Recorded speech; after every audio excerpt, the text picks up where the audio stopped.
nome é Nicole e eu vou falar sobre a teoria da repulsão dos pares eletrônicos da camada de valência. Bom, para começar, a gente tem que entender o que é uma nuvem eletrônica. Bom, as nuvens eletrônicas elas ficam em volta do átomo central. A gente que aqui é o átomo central e aqui em volta delas são as nuvens eletrônicas. E elas repelem uma nas outras. E aqui nós temos exemplos, aqui temos esses tracinhos, que todos eles são uma nuvem eletrônica. Aqui é uma nuvem eletrônica e todos eles são uma única nuvem eletrônica. E quando a molécula tem uma nuvem, ela é linear. Quando ela tem duas nuvens, ela ou é angular ou também pode ser linear. Quando tem três nuvens, ela é trigonal. E quando tem quatro nuvens, ela é tetaédrica. E aqui tem os pares isolados, que eles também são uma nuvem eletrônica. Eles não fazem ligação e eles são o que sobra.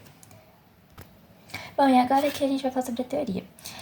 Que ela se trata da repulsão entre os pares eletrônicos e como que isso influencia na forma da molécula. Essa repulsão ela pode ser classificada em três níveis. O primeiro é o mais forte, que são a repulsão entre dois pares isolados, que porque eles não ocupam nenhuma função, eles acabam se empurrando com bastante força. E eles são mais fortes do que quando tem um par isolado com um par ligante. Eles têm uma força assim intermediária, porque tem um par isolado aqui, que ele faz bastante força, e o par ligante que não faz tanta força. E que é mais forte do que o par ligante com o par ligante, porque eles, como não tem um par isolado, aí não tem tanta força quanto os outros. Olá, meu nome é Pietra e hoje a gente vai falar de geometria molecular de uma forma exemplificada. Primeiro a gente tem que lembrar da regra do octeto, que ela diz que um átomo tende a se combinar com outro para que ambos tenham 8 elétrons na camada de valência. Mas essa regra tem umas exceções, como por exemplo moléculas com elétrons ímpares, moléculas deficientes de elétrons, né? E moléculas com expansão de octeto, que são as que têm mais de 8, essa aqui as que têm menos, e essa aqui que não vão conseguir fazer 8 nunca. A gente vai usar os exemplos mais conhecidos. Primeiro exemplo da linear, o O2. Nós temos 2 átomos de oxigênio, e aqui tem uma legendinha. O oxigênio tem 6 elétrons, então a gente põe 6 aqui do ladinho. Esse aqui também tem 6. Então, esses dois aqui vão se ligar, esses dois aqui também. Então, escrevendo, ficaria O, dois tracinhos, O, que é uma molécula linear de 2 átomos. Agora, a molécula linear de 3 átomos, nós temos o CO2. Para saber qual é o átomo central, a gente vê o elemento que está em menor quantidade e que vai fazer maior ligações. O que está em menor quantidade aqui é o C. Então, a gente já sabe que ele vem aqui no meio. Os dois Os vão no canto. E aí a gente já sabe. O carbono tem 4 elétrons, né? A gente põe 4 aqui. O oxigênio 6, então 1, 2, 3, 4, 5, 6. 1, 2, 3, 4, 5, 6. E aqui são 2 ligações de cada lado.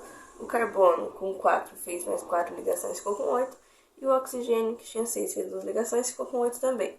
Então, escrevendo, ficaria O, 2 tracinhos C, 2 tracinhos O, que é o arranjo espacial, que é uma molécula linear de 3 átomos. Agora a gente vai para o exemplo da angular com o H2O. O átomo central é aquele que aparece em menos quantidade, então nós temos já aqui o nosso O. O H, os dois Hs ficam aqui do ladinho e a gente vai colocando. A gente sabe que o oxigênio tem 6, então a gente coloca 6 aqui. Só que o hidrogênio só tem 1, então ele só consegue fazer uma ligação de cada lado. Sendo esse aqui uma ligação e essa aqui outra ligação. Então, escrevendo, o que acontece? Esse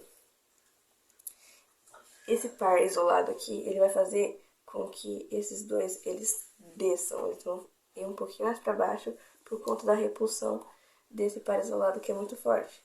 Então, escrevendo no arranjo espacial ficaria o O. Em vez de cair em uma linha reta, esses dois Hs, eles descem para cá, fazendo assim uma molécula angular. Aqui no lado, nós temos o BF3, que é um exemplo de trigonal. Então, nós já sabemos que o B é o central, porque ele só aparece uma vez, e o flúor vem aqui 3 vezes. O boro, ele é diferente da regra do octeto, ele é aquela exceção, porque ele tem elétrons ímpares. Então, ele vai ficar estável com 6. Então, a gente coloca aqui o 1 do boro, cada um da letra apontando para o flor.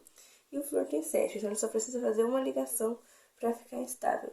Então, aqui o flor tem 1, 2, 3, 4, 5, 6, 7. 1, 2, 3, 4, 5, 6, 7. Aqui 1, 2, 3, 4, 5, 6, 7. Aqui o flor entrou na regra do octeto, o boro não. Temos 3 nuvens eletrônicas aqui, então não temos nenhum par isolado empurrando eles. Então, nós temos aqui o boro no centro e os 3 flores no canto, formando uma molécula trigonal no arranjo espacial desse jeito. Agora, a piramidal, ela também tem 3 nuvens eletrônicas, ela tem 3 ligações, só que tem uma nuvem eletrônica extra empurrando essas ligações para baixo, nesse formatinho assim. Com isso, nós temos aqui o átomo central, o N, e 3 Hs. Um H aqui, um aqui e um aqui. O H a gente sabe que só tem um elétron, então só tem uma ligação possível para fazer. E o nitrogênio tem 5, então ele vai fazer mais 3 ligações para chegar a 8. Então aqui foi 1, 2, 3, 4, 5, certo? Aqui nós temos 3 ligações e um par isolado. O que vai acontecer? 4 nuvens eletrônicas, a gente lembra que fica mais ou menos um tetraedro. Exemplo disso daqui. Só que essa nuvem eletrônica de cima, ela não é uma ligação. Então, ela não existe, ficando mais ou menos assim. Que é um exemplo de uma piramidal. Então, aqui tem o nitrogênio. Esse aqui vai empurrar esses 3 Hs para baixo, ficando um aqui e um aqui.